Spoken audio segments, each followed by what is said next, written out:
नाज़रीन, नूर मुक़द्दम कत्ल केस से मुतल्लिक दो किस्म की अपडेट आपके साथ शेयर करनी है। इसी के साथ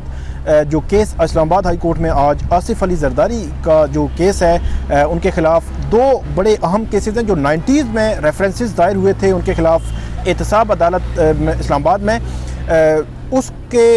उसमें बरीयत हुई थी आसिफ ज़रदारी की। उसकी अपीलें जो इस्लामाबाद हाई कोर्ट में लगी गई हैं। बड़े इंटरेस्टिंग फैक्ट्स जो है वो आपके सामने रखने हैं। सबसे पहले हम बात करते हैं जो नूर मुक़द्दम कत्ल केस है उसमें जो इस्लामाबाद हाई कोर्ट के जस्टिस आमिर फ़ारूक ने ज़ाकिर जाफ़र और असमत आदम जो है उनकी ज़मानत खारिज करने का जो मामला था, जो फ़ैसला था, उसमें ऑर्डर किया था कि 2 मंथ के अंदर अंदर जो ट्रायल है वो मुकम्मल किया जाए। अब उसका प्रोसेस ये होता है कि इस्लामाबाद हाई कोर्ट से बाकायदा तौर पर एक जो अटेस्टेड कॉपी है उस ऑर्डर की, जजमेंट की, वो सेशन जज जो हैं उनके पास जाती है। उसके बाद उसके थ्रू वो मुतलका कोर्ट तक पहुंचती है। तो पिछले 2-3 रोज़ से मैं चेक कर रहा था कि एडिशनल सेशन जज अता रबानी की कोर्ट में वो फ़ाइल या कापी पहुँच चुकी है या नहीं। तो आज ये बताया गया है कि सेशन जज जो है कामरान बिशारत मुफ्ती, उनको वो copy registrar Islamabad high court के ज़रिए पहुंची थी और आज उन्होंने एडिशनल सेशन जज को बाकायदा तौर पर रिटर्न जो है वो उनको बता दिया है कि आपने 6 सितंबर को जो फ़र्द जुर्म आयद होनी है इस केस में, उसके बाद से लेकर 2 माह के अंदर अंदर ट्रायल मुकम्मल करना है। और अब यकीनन जो है वो इस हवाले से जो स्ट्रेटजी है वो बनाएंगे कि किस तरह 2 माह में ट्रायल मुकम्मल किया जा सकता है। 6 अक्टूबर को जो फ़र्द जुर्म है वो आयद होगी और उसके बाद इसमें फर्दर अब पता चलेगा कि कैसे जो डे बाय डे जो है वो ट्रायल चलता है और किस तरह आगे लेकर चलते हैं एडिशनल सेशन जज अता रबानी। दूसरा मामला है, एक मदिया असलम है, वो हमारी अच्छे जो है वो व्यूवर्स में से भी हैं। उनकी जानिब से एक लेटर लिखा गया है जस्टिस आमिर फ़ारूक जो इस्लामाबाद हाई कोर्ट के जो जस्टिस हैं उनके नाम, और उन्होंने बुनियादी तौर पर ज़ाकिर जाफ़र और असमत आदम को जो ज़मानत उनकी खारिज की थी, ये उस तनाजुर में ये लेटर है। उमूमी तौर पर ऐसे लेटर्स जो है यकीनी तौर पर कोर्ट्स जो है वो उनको नहीं देखती, लेकिन लिखने वाले लिखते रहते हैं। जो उन्होंने लेटर जो कुछ लिखा उसमें वर्ड बाय वर्ड तो मैं आपको नहीं बताऊंगा कि क्या मतलब, एक जनरली उन्होंने जो कॉन्फिडेंस है, हमारा जो जुडिशल सिस्टम है उस पर कॉन्फिडेंस बहाल होने का मुतल्लिक बुनियादी तौर पर ये लेटर है जिसमें ये लिखा गया है कि पाकिस्तानी जो अमेरिका में मुकीम है उनकी 50 रियासतों के मुख्तलिफ लोग जो है वो इस किस्म का इज़हार कर रहे हैं कि जो फ़ैसला जो है वो दिया गया है वो जो ज़ाकिर जाफ़र और असमत आदम की ज़मानत के केस में, उनका ये कहना है कि जी वो बड़ा खुश आइंद है, क्योंकि उमूमी तौर पर ये परसेप्शन थी कि जो इन्फ्लुएंशियल लोग हैं या इस किस्म के लोग हैं उनको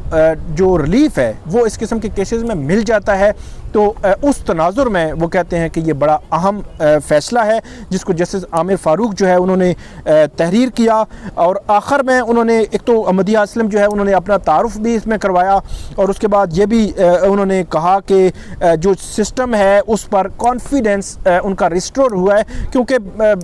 वो हमेशा जो यूरोप के साथ या मगरब के साथ जो जुडिशल सिस्टम है उसका मवाजना किया जाता है कि पाकिस्तान का जुडिशल सिस्टम वहाँ का क्या है, यहाँ का क्या है। तो यहाँ का जो जुडिशल सिस्टम है उस पर कुछ एतराज़ात भी आते हैं लोगों के। बहरहाल इस लेटर का मकसद जो है वो उमूमी तौर पर जो कॉन्फिडेंस है वो कहते हैं कि हमारा बहुत बहाल हुआ है और हमें उम्मीद है इस केस को मिसाल बनाया जाएगा।